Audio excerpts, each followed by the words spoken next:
Hey guys, how's it going? Alright, now on to our third episode of the series. In this episode, we're going to be going into one of the Australian tech companies. Yes, we're not going into one of the more traditional models that we've seen quite successful, but actually one that hasn't really been on my radar, surprisingly, which is REA Group.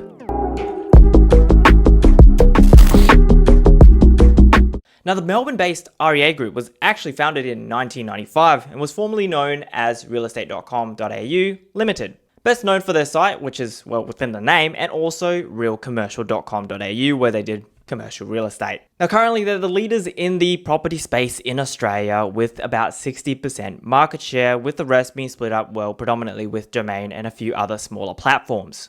It also owns a couple of other brands like flatmates.com.au, HomeTrack Australia, which is a property data company with investments not only in Australia, but they also have them throughout Asia and in the US with their 20% shareholding in Move, an online property marketing company in the US which owns Realtor.com, considered the second top real estate platform in the US. And to be honest, I don't recognize about 3/4 of these. Now, if we're talking about income and revenue streams alone, their biggest player obviously is realestate.com.au. Without a doubt, it dominates all the other revenue streams that they have, whose income derives from online and property advertising predominantly, with a revenue of about $747 million, which is about 91% of their total revenue.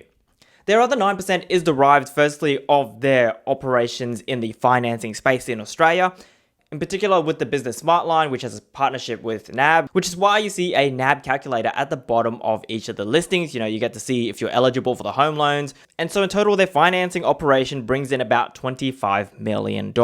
Now, I mentioned before that they have operations over in Asia, and well, their Asian operations over in Asia, which is throughout Southeast Asia, brings in about $47.9 million.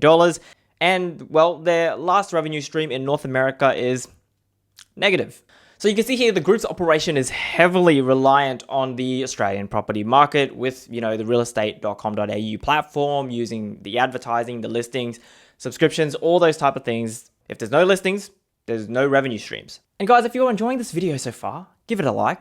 Why not? It's free. And also subscribe because, well, that's also free as we go through this series of ASX 0 to 100. All right, anyways, let's get right into their finances. This year, what we saw was their top line was down about 6%, with a revenue stream of $820.3 million, with a net profit of $268 million, which is down 9%. But given what's been a very, very disruptive year, to only be down 6%, during a time where there was about 1 to 2 months where people weren't really buying, maybe a couple more in the Melbourne market where these lockdown laws were really, really serious and people couldn't even actually get out to go and view some of these properties, 6% is actually really, really good. And things obviously started warming up as, government incentives and lower interest rates started coming around. So we started to see the market heat back up between about June onwards. Now, if we're talking about dividends, in the year of 2020, they paid out dividends totaling about $144 million, which were fully franked. Now, just as much as I am a fan of, dividends being paid out, but then being fully franked, and I understand it is used to entice shareholders and whatnot as well, I just see that for a tech company, I would much rather see them hold onto the cash and make other acquisitions so they can use the property data that they have to go into other fields to create other streams of revenue as opposed to paying it out. Now, you could say that, well, we've only got 25 million people in Australia. It's much a better use of the capital to pay it out as opposed to hold it back because maybe they don't have any other acquisitions to make and whatnot. And so I understand the appeal of, having the dividends paid out, but it is a tech company by the end of the day. They do hold Australia's biggest property platform. So I would argue for growth in the future in terms of different revenue streams because, at some point you're going to out-tap the Australian property market. You're going to have to use other forms of revenue. So yeah, I would just like them to see them hold more cash.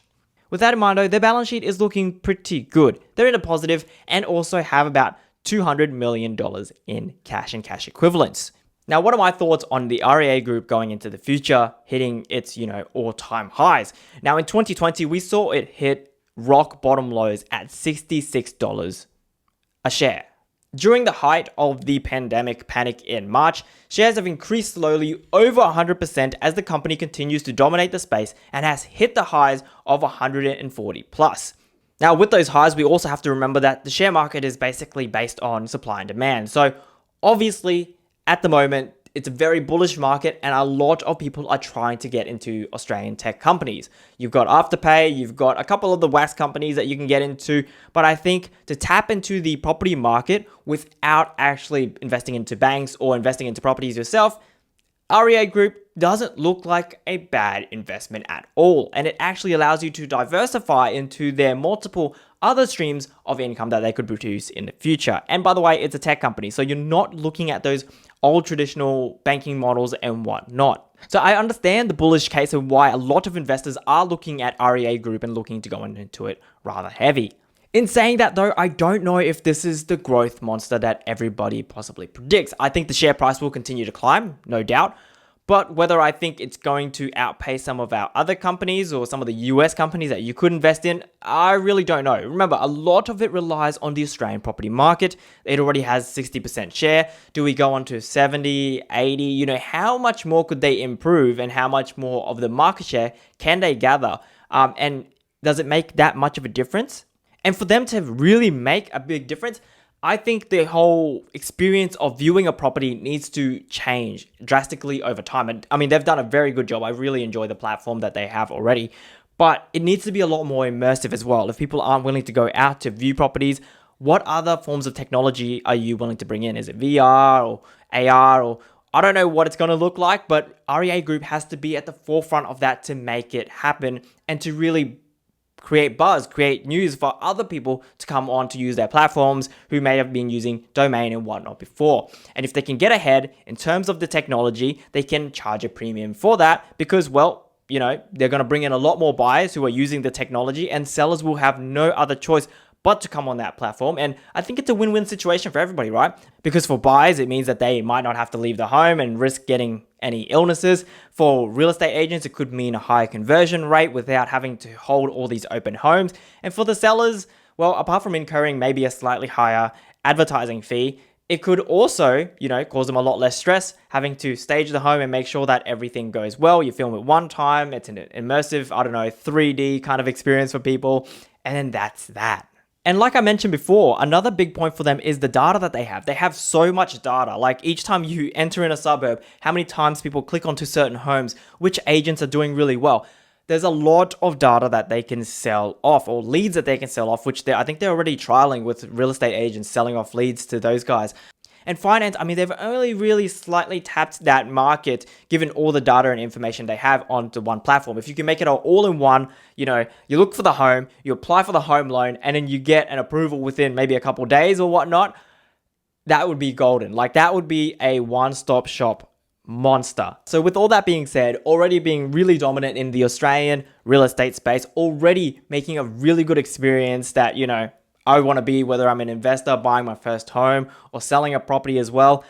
It's just, yeah, I wouldn't be surprised if the share price hits heights of 180 plus, because I just assume that they're going to keep improvising and making that experience better and better over time, which they have been. But yes, guys, that's my thoughts on REA Group. Let me know in the comments below, have you invested into them? Are you investing into them? What are your thoughts on domain versus realestate.com.au? Which one do you prefer? Or is there another one that I haven't really thought about? If you enjoyed this video, guys, leave me a comment down below there. Let me know what you're invested into, whether you like REA Group or not, like I mentioned before. If you like this type of content, please subscribe to the channel for more down there. But yes, I would really like to see other revenue streams from REA Group, and I'm pretty sure they're going to make it happen. Anyways, guys, I'll catch you later. Cheers.